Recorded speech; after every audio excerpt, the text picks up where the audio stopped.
నమస్కారం. Welcome back to my channel. ఈరోజు మనము ప్రకాశం బ్యారేజ్ విజయవాడ.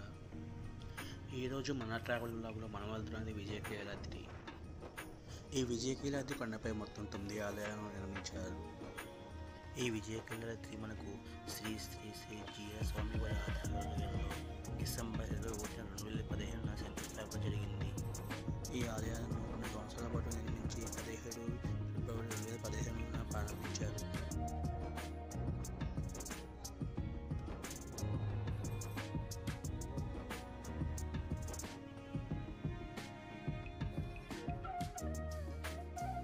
వెంకటేశ్వర భూవరాహ స్వామి వారి ఆలయం విజయకైలాద్రి దివ్యక్షేత్రానికి కనబడుతుంది.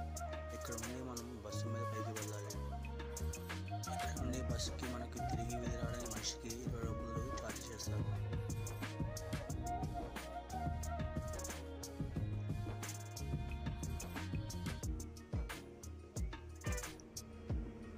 కొండపై వరకు మాత్రం ఆటోలకి అనుమతి లేదు, కార్లకి బైక్లకి అయితే అనుమతి ఉంది.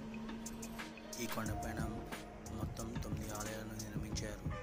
ఆ ఆలయాల పేర్లు వచ్చి భూవరాహ స్వామి వారి ఆలయం, వెంకటేశ్వర స్వామి వారి ఆలయం, కృష్ణ పెరుమల వారి సన్నిధి, కోదండ రామస్వామి వారి ఆలయం, సుదర్శన నరసింహ పెరుమల ఆలయం, అష్టలక్ష్మి దేవాలయం, వైకుంఠ నారాయణ పెరుమల ఆలయం, లక్ష్మీ నరసింహస్వామి వారి ఆలయం, విశ్వక్సేన ఆలాచార్యుల వారి సన్నిధి. ఈ 9 క్షేత్రాలను అయితే కొండపైన నిర్మించడం జరిగింది. ఈ ఆలయాల సందర్శనార్థం ఎటువంటి టికెట్ లేదు, ఉచిత దర్శనం మాత్రమే ఉంటుంది.